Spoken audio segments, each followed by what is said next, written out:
Blake, if you could just explain to us some of the competition structure changes that will come in from 2015. Sure. I mean, it's an exciting time for the sport. Obviously, we've got one of the rare problems in sport where we've got to try and make part-time and full-time players match up. So we've developed a system which we think adds huge excitement to the season, makes sure that we can restore promotion and relegation sustainably, and makes every minute and every competition matter. There'll be a 12-team Super League competition and a 12-team Championship competition.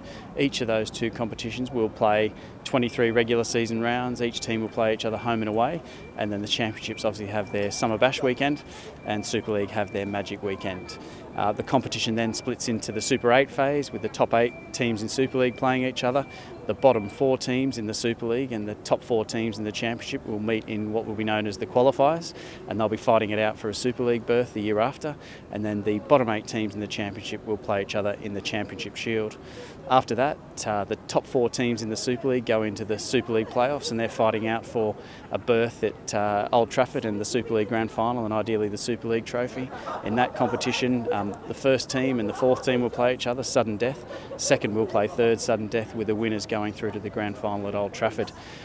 In the qualifiers, the top 3 teams at the end of the 7 weeks of the qualifiers will go into Super League, and then there's the £1 million game between 4th and 5th. The winner takes all, the winner takes that last coveted Super League berth, and the loser is back into the Championship the year after. And will those changes have any effects on any other competitions? Obviously below those 2 competitions sits the new League 1 competition, which will be a 14-team competition.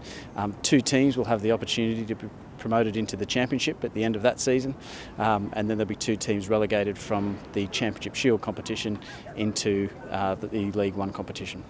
And the famous old Challenge Cup, I believe there's some changes to that one as well? Yeah, exactly. The Challenge Cup gets a bit of a refresh as well. So next year, the top 8 teams from this year's Super League competition will enter the Challenge Cup a round later than they do this year. So they'll enter in what is now round 6, and those top 8 teams will join another 8 teams from the Super League and the Championship and the Community Game and all the other clubs who participate in the Challenge Cup right from the word go. And I guess it's a sign that we're here in Media City today. It's an exciting time for Rugby League. Things are moving forward and changing. Yeah, absolutely. Obviously, the opening of the new Super League office this year in Media City is huge for us. It's a great place to be. It's certainly where we want our commercial marketing and media departments to be. And look, next year is going to be very, very exciting. Like I said at the outset, every minute of every competition is going to matter. There's something to play for all the way through it. Promotion, relegation is going to be restored in a financial sustainable way.